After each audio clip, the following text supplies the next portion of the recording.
Hello বন্ধুরা, কেমন আছো সবাই? আসলে সবাই ভালো আছো, আমিও খুব ভালো আছি। আজকের রান্নার আয়োজন আছে গ্রাম বাংলার চিরচেনা স্বাদের শিং মাছ আর ধোয়া ওঠা সাদা ভাত। শিং মাছের তরকারির ঘ্রাণ আর গরম ভাতের সঙ্গে তৈরি হবে এক দারুণ বাঙালি খাবারের অভিজ্ঞতা। সহজ সরল খাবারের মধ্যে লুকিয়ে আছে মাটির গন্ধ, পরিবারের ভালোবাসা আর পুরোনো দিনের সেই স্মৃতি। আর এই তরকারিটা রান্না করা হয়েছে আলু, কাঁচকলা আর শিং মাছ দিয়ে, যা স্বাদ হয়েছিল অপূর্ব।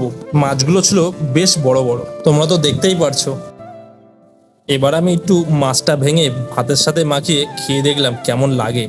সত্যি বলতে অপূর্ব স্বাদ। এই মাছটার স্বাদ খুবই সুন্দর, তোমরা দেখেই বুঝতে পারছো, একদম দেশি শিং মাছ। এই শিং মাছে প্রচুর পরিমাণে প্রোটিন থাকে এবং মিনারেল থাকে, যা শরীরের শক্তি বাড়াতে অত্যন্ত কার্যকর।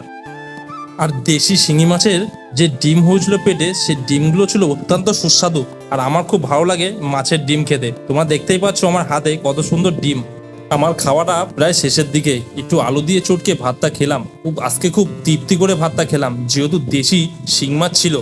তোমরা কে কে পছন্দ করো এই শিং মাছ এইভাবে তরকারি করে খেতে? আমাকে জানিও কমেন্টে।